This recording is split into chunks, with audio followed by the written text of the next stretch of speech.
Hey everyone, happy Monday. Thank you so much for joining me. I'm Jen from You So Much, here to celebrate another day with chocolate for breakfast. I encourage all of you who are watching live to say hi in the chat box.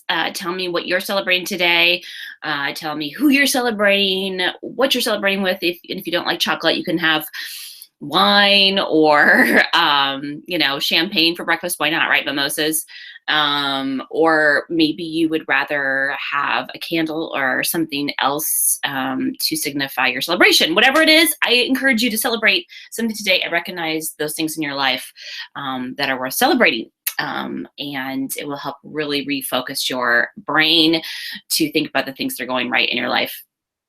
And it's just an amazing, powerful tool. And I love doing it every day with you all. And I appreciate everyone who's either stopped by to say hi or watched the replay or whatever. So I really, really appreciate all of you. And as I've been saying every day, I love to have chocolate for breakfast because I love to start out my day right, doing things with pleasure all day long. So why wait to have chocolate for dessert? I have it first thing in the morning for breakfast. So anyway, and so if you do have a favorite kind of chocolate, I'd love it if you share it with me because I love chocolate, clearly, and I love to try new ones too. So would love to hear from you what you like. And so today, the chocolate that I'm celebrating with is Seattle's Best Chocolate.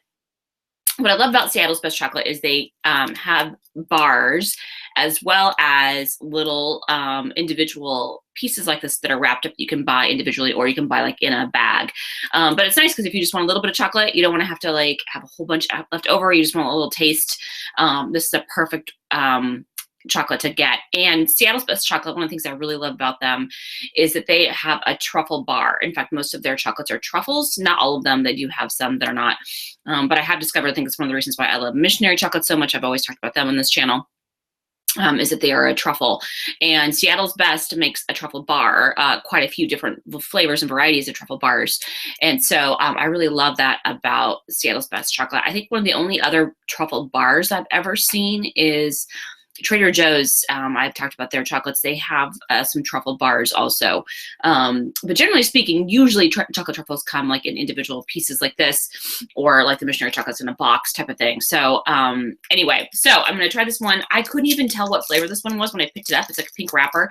I think it's just one of their regular darks, but it could be like a raspberry flavor.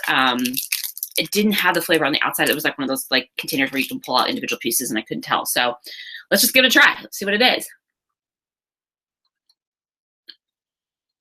It is just a regular, delicious dark chocolate truffle. Oh my God, it's so good.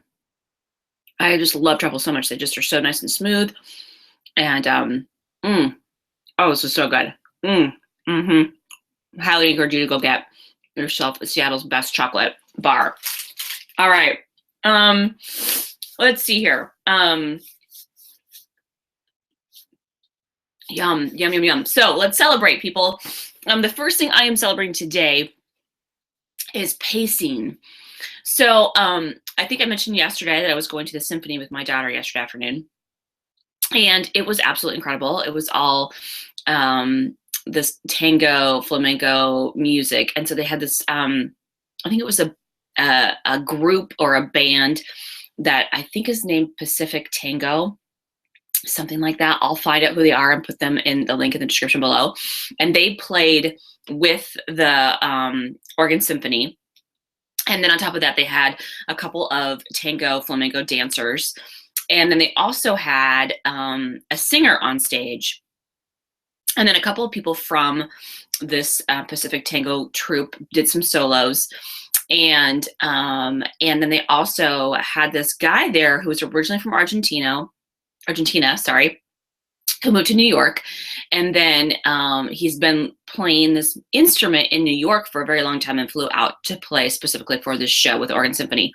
And his instrument was sort of this accordion-like thing. Apparently it was originally made in Germany, but it was way too complicated for the Germans to use. Apparently, he kind of showed us it has all these different buttons on there for the different keys, and then it plays different notes on each key when you go out and when you go in. And he actually demonstrated playing the scale for us, and it made no sense. It wasn't like playing the scale on the piano. It made no sense. But he was absolutely incredible at it. And he played this one particular song. He played a solo, and then right after the solo, he played this song that was so familiar to me, but I couldn't place it, with the entire orchestra.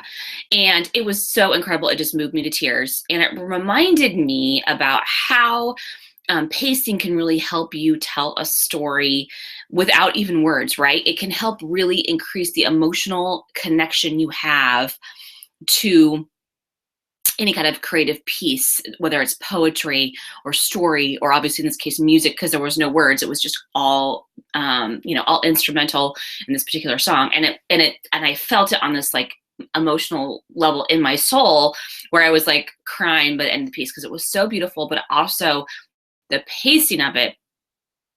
The story built up, it started out slow, and then it built up into this like kind of crescendo, and then went back down again, and then ended on this amazing, beautiful note. And it was obviously a sad song, and I want to look it up. I haven't had a chance to do that, to find out a little bit more about the specific song, because like I said, I did recognize it, but I didn't necessarily know it off the top of my head. So I've obviously heard it before, but it was absolutely gorgeous. Such an amazing performance, and I had such a great time. So anyway, it really reminded me of how important pacing is in a story, and really in anything that you're creating, whether it's a story or a piece of music or a poem or something like that. It can really, even on a sales page, the pacing that you have can really make a big difference. Change up the pace, and don't keep it all even, because then people get bored. So it was really a powerful way to show me the importance of pacing without words, right? Looks like we've got somebody in the chat box. Sherry, yay! Thank you so much for joining me today. Yes, happy President's Day. Another thing to celebrate. Totally agree. I love having holidays today. For me, it was kind of extra cool to have a holiday, because it felt like a Saturday yesterday. I don't know why I kept feeling like a Saturday. So today I'm going to kind of celebrate like it's a Sunday, because it's President's Day and we have the day off. Or at least my daughter doesn't have school. So I didn't have to take her to school. Didn't have to drive anywhere today. And so I kind of got to sleep in just a little bit, which was kind of nice. So definitely needed some sleep. I think my body and my healthy cells are fighting something off, which is awesome, because they're doing a great job, because I'm feeling really healthy and energetic, although I'm requiring a little extra sleep more than normal lately. So anyway, Sherry, I'm so glad you're here to celebrate with me. Thank you. Thank you so much. So the second thing I am celebrating today is I am celebrating magazines. I am a huge magazine junkie. I love them so much. I think they're so fun to glance through. And one of the things that I really appreciate about magazines is that I kind of feel like I have an excuse, quote unquote, to read them, because magazines are a really great resource for great headlines. I've talked in the past about creating a swipe file for yourself. So whether or not you're writing a story, or a book, or a poem, or you're doing an ad on Facebook, headlines are something that are so important to really master and understand. And magazines, they get it. They know what's going to get your attention. And so it's a really great place for you to get ideas for headlines that you can like modify for whatever you're using. And I have often, when I'm having a stump for a headline, I'll like just go grab a couple of magazines, because I have so many, because I love them. So here's just a few that I had on my table literally right now. I have Allure. I have In Style. This one doesn't have as many headlines, as you can tell, but usually have tons of headlines. Even Sunset, Fast Company, for all you business folks out there. This is one of my favorites. It has so much great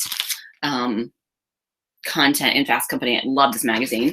And the other one I really appreciated a lot was this one. When I picked it up, I was like, oh yeah, this is perfect, because it says show up, be you. And that's one of the things that a lesson that has been pounded into me over and over again. And it really resonates with me in different ways at different times. But I think it's so important to just be yourself and bring what you have to the table. And yesterday at the Symphony, the conductor was talking about how how important it is to really bring yourself when you're having a creative endeavor. And he was talking about how a couple of these people who created these pieces that they were performing were really wanting to strive to be like some of the great classical artists like Gershwin or Bach. And while that's a really an awesome goal, right? The whole goal though is to bring yourself to it and bring what you have to that classical music. And that was what a couple of these composers that they ended up pieces they ended up playing were able to do is they were able to bring their own style to sort of a classical, classical format, and it created these amazing pieces. So, even if you are striving to be great, bring yourself to it, show up and be you, and that is when you become your own great, right? You have your own signature on something. So, I thought that was really awesome, and in general, I love magazines. I think they're one of my guilty pleasures. Although, like I said, I don't really feel guilty doing them because I can use them for my work as well. So I really love that. And the last thing I am celebrating today is I am celebrating my taste buds. I feel so blessed that I have amazing taste buds and can taste the amazing flavor of chocolate, right? And I was thinking about this because my mother-in-law is sick and she has cancer, and cancer totally sucks, right? If any of you have ever had a family member who's had an illness, it totally sucks. Cancer, screw it, screw cancer. And so unfortunately, she had to put a tracheotomy in, and so she can't eat. And so she sometimes, though, I think still is able to taste some things in her taste bud. She'll suck on some ice and she'll suck on some things and spit it out because I think she just really misses the flavor of food. And why not? Why would we all miss that? I mean, it's one of those things I really celebrate, that I am able to taste these amazing flavors and eat food. And if you think about it, so many celebrations in general are around food, and it's so hard for her because, one of the things that she always loved doing was enjoying food with family and friends. And, it's awkward now for her to obviously be at a celebration like that where she can't eat. And so anyway, I'm just grateful. It just really shows me how grateful I am for my own taste buds and the ability to eat this amazing chocolate or other flavors and foods and celebrate those foods and tastes with my friends and family. So I am celebrating that, and I'm so, so grateful. And I'm grateful too that she actually still, even though she can't eat the food, she can still taste some yumminess too. So it's probably not the same, especially after all the treatment she's had. I've heard that your taste buds aren't quite the same after cancer treatment. And I just can't imagine. But I am celebrating the fact that I have my own, and I'm super, super grateful for that. All right, so we've got Sherry in the chat box. Let's see. She is saying that she loves Dove Hearts, that her favorite chocolate. I love those too, Sherry. I think I will have those one of these days on the broadcast. I love those Dove Hearts, those dark chocolate ones. I hope that's what you're talking about. Those are so good. I totally agree. And she eats those for breakfast. I love it, with Tetley tea and French vanilla creamer. Awesome. And she's celebrating the day to organize your office. Oh my gosh, I'm in the same exact spot. I'm totally going to get some little things done that I haven't done for a while. In fact, Janish, who sometimes watches this channel with us, he tried to reach out to me through my email on my website, and for some reason it's not working. And so that's one of the things I'm going to do today too. It's just those little things. I need to order my business cards, need to fix the thing on my website. There's just some little businessy stuff that I'm going to work on today on this holiday. And yes, the magazine that I was talking about is called Fast Company. Fast Company. It's one of my favorite business magazines. This is it. It is fantastic. It just is inspiring, and they always have really good, fun articles, especially for kind of startups. And sometimes it can be kind of tech-based, but it's nice because they have creative businesses and all kinds of great, it inspires you to go out and do stuff on your own. I just really love this magazine. So that's the magazine that I was talking about. But I also have Glamour, Allure, Sunset, so many. I have so many. Those are only like literally the few that I grabbed. I have so many more because I love magazines. And she said she's going to make a video on brownies. Oh my gosh, awesome.